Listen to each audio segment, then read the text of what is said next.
Welcome back to the Why and the Buy, everyone. This is Christie Walters, and I am coming to you today with your Monday Musing. This is 5 to 10 minutes of whatever is on our minds, something that you can take into your week and take action on now.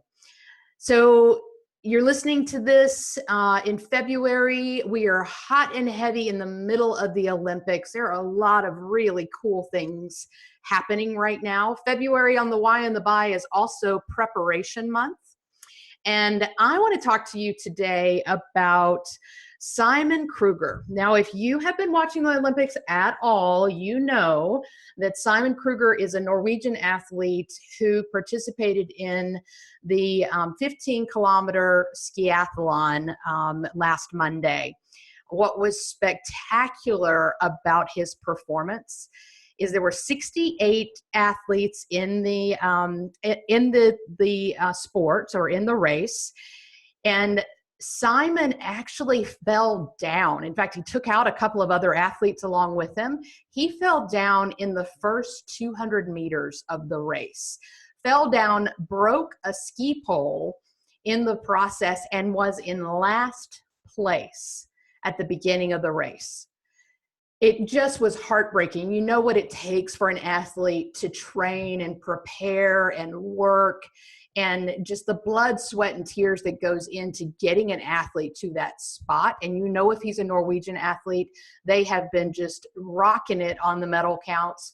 So he had to have a ton of talent coming into to be able to even be on a part of that Olympic team. So you could just think that he would probably have come in middle of the pack, maybe even towards the back of the pack, and everything would have been okay. No one would have faulted him for that performance whatsoever, but not Simon. Simon Kruger not only started at the very back of the pack, fell down, had two guys fall on top of him, broke a pole. And if you watch the race and watch the commentators as they tracked him moving up through the pack, it was so unbelievably exciting.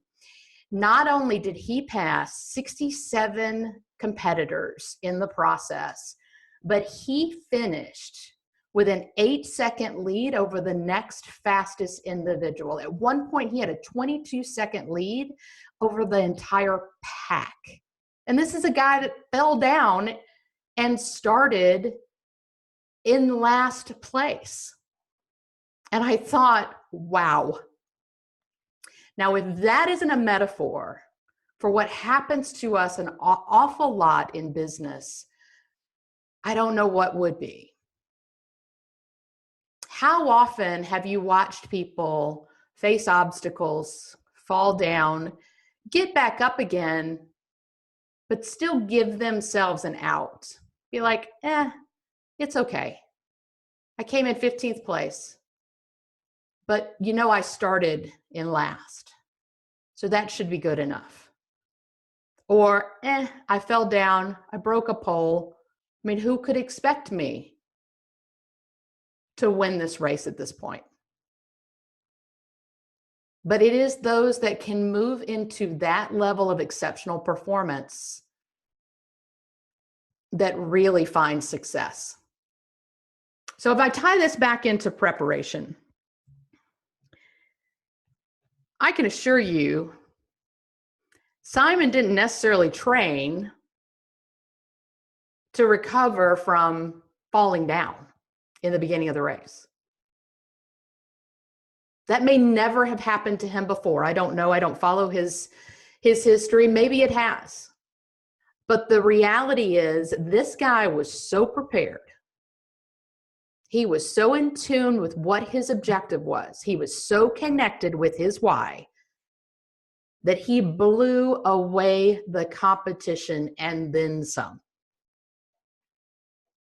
Can you say the same about your performance? I have to say, I'm not sure if I can say the same about mine. Not yet. You know, in business, we face setbacks all the time.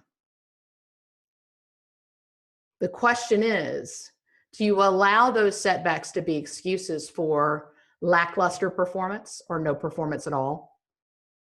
or do you allow them to be fuel, the fuel that fires you to the ultimate success? So I want to read you a quote from Simon after the race, because of course there are plenty of people that have covered this. I know I'm not the only one who's going to tie this to a business element, but I felt like it was timely and it was very much important. But Simon's comment at the end was that he had to start the race again. He said, I had to start the race again. I had to switch focus and catch up with the guys. When I did it, I said, okay, you've caught up. Now take 1 lap. Then take 2 laps. And then take 3 laps and just get into it again. He was so incredibly excited. Everyone was excited. That was an incredible race to watch. So my question for you to muse on today in our Monday musing is, how are you going to recover? If it's not how you start, because some of us start pretty ugly, how are you going to finish? How much weight are you going to give to those setbacks that you inevitably are going to face in your career? You're a salesperson, you should be used to hearing the word no. And every now and then you may hear the words hell no. Is that going to be an excuse for you to have lackluster performance? Or is it going to be fuel that fires you to the ultimate success? So that's it for me today, everyone. Happy Monday. Enjoy the rest of your week, and I'll see you back here in a couple of weeks. Take care.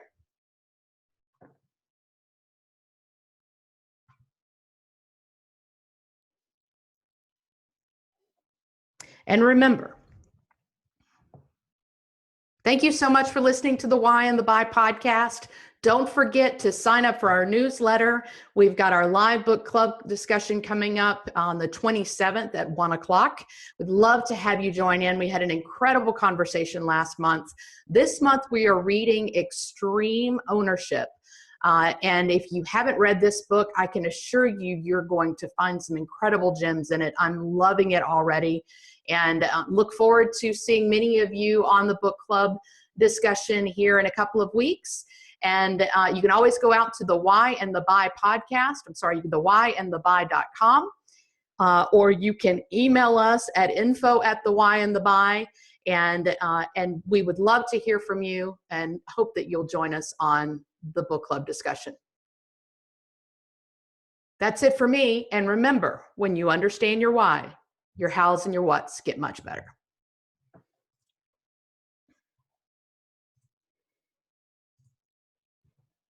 For me, and remember, when you understand your why, your hows and your whats get much better.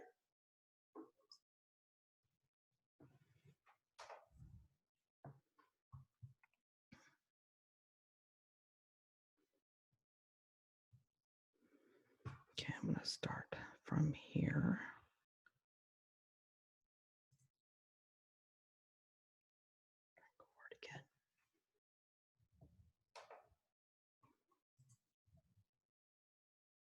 Okay, everyone, that's it for me. This is Christie Walters with the Why and the Buy podcast. I hope you'll join us on our upcoming book club discussion on February 27th at 1 p.m. We're discussing Extreme Ownership by Hako Willink and Willink. Start over. That's it for me, everyone. Thank you so much for joining us on the Why and the Buy podcast. And I hope you'll join us as well on our live book club discussion on Extreme Ownership with Hako Willink and Leif Babin.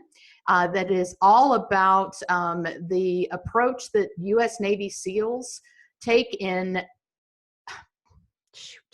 start over one more time.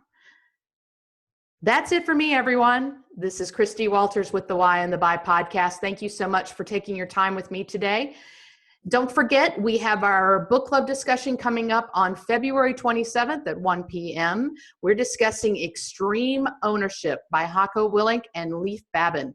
If you haven't read this book, I highly, highly, highly recommend it. It is all about applying the leadership tactics of U.S. Navy SEALs in everyday corporate America. There are some real gems in this book, and I look forward to seeing many of you on our live book club discussion. If you want to join in with us, you have to go out to the website, thewhyandthebuy.com, and click on the registration link for our book club and our newsletter. So I hope to see you there. And until then, remember, when you understand your why, your hows and your whats get much better. See ya.